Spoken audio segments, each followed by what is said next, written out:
could be further developed. As I explained, there were 9 companies. The data's been anonymized. I've got 8 mills here with a summary of results. You can see there are the A's and B's and C's, the different mills. There were quite a wide range of yields. Some had outgrowers, some didn't.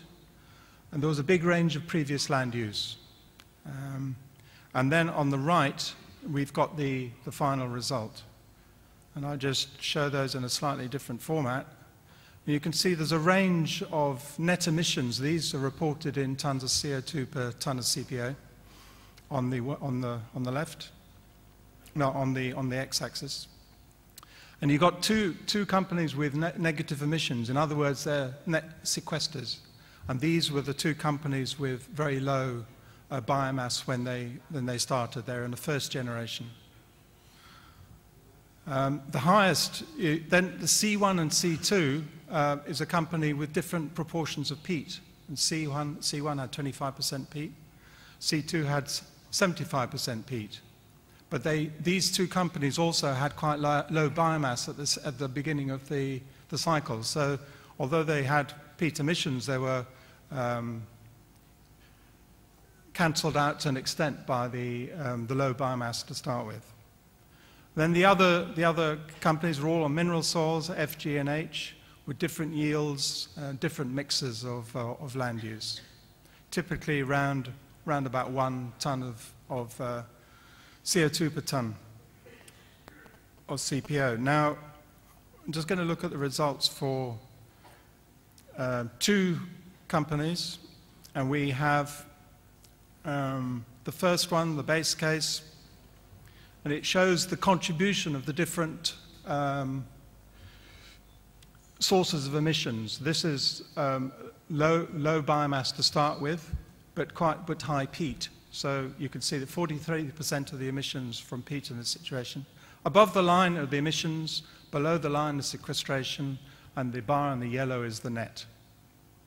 So it gives you an idea that it shows you the land clearing, the peat, and the methane are the dominant sources. This shows you some simple scenario testing. We weren't really sure about the proportions of the grass and the shrubs at the beginning of the cycle, so that we have plus or minus 25%, depending whether it was all grass or forest. And then we could look at playing around with flaring a biogas and generating electricity from that. And then you've got 2 peat scenarios, low and high emissions from peat. Second example, we have a company with the land clearing dominant source of emissions, and then the methane, and then the other sources. The net emissions are 1.15, and a few sensitivities. Capturing and flaring the methane, you've reduced the net emissions from 1.1 down to 0.57. You've halved the emissions by capturing and flaring. And then you can reduce it further by generating electricity. And then this was a composite scenario looking at what, in the long term, with a 100% replant, capturing your methane, and you're down to 0.31 tons, which is quite a low number. Lastly, come to some scenario testing. We populated the model with dummy data, and the base case is at the top, with a mix of previous land use, some peat, no perm. And that's case 1, gives you 0.7. Above the line, again, emissions. Below the line, sequestration. The different colors are the different sources of the different components. The peat is 5.09.